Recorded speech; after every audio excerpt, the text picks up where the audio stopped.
I pray today ಆದ್ರೆ ನಾನು ಇವತ್ತು that ಪ್ರಾರ್ಥಿಸುತ್ತೇನೆ God will touch us. ದೇವರು ನಮ್ಮನ್ನ ಮುಟ್ಟಲಿ. That's why these days of prayer, you must come and ask God, God, show me your right time to do what I need to do in my life. Amen amen. ಅದಕ್ಕೋಸ್ಕರನೇ ಈ ಪ್ರಾರ್ಥನೆ ದಿವಸಗಳು ನೀವು ಬಂದು ನೀವು ದೇವರ ಬಳಿಕ ಕೇಳಬೇಕು. ದೇವರೇ, ನಾನು ಸರಿಯಾದ ವೇಳೆಯಲ್ಲಿ ಏನನ್ನು ಮಾಡಬೇಕು ಅದನ್ನು ನನಗೆ ನೀನು ತೋರಿಸಿ ಕೊಡು.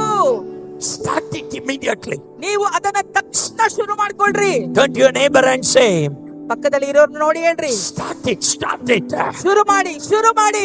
Don't wait, don't wait. ನೀವು ಕಾಯಬೇಡ್ರಿ, ಕಾಯಬೇಡ್ರಿ. Oh, faith is not waiting for the perfect time. Faith is not waiting for the perfect condition. Faith is in the midst of the imperfect condition. I will do what God has told me to do. Amen amen. ವಿಶ್ವಾಸ ಎಂಬುದಾಗಿ ಅದು ಸರಿಯಾದ ವೇಳೆಗೆ ಕಾಯುವುದು ಅಲ್ಲ. ವಿಶ್ವಾಸ ಎಂಬುದು ಅದು ಸರಿಯಾದ ಪರಿಸ್ಥಿತಿಗೆ ಕಾಯುವುದು ಅಲ್ಲ. ಆದರೆ ದೇವರು ನನಗೆ ಏನನ್ನು ಹೇಳಿದಾರೋ ಅದನ್ನ ತಕ್ಷಣ ಮಾಡುವುದೇ ವಿಶ್ವಾಸ.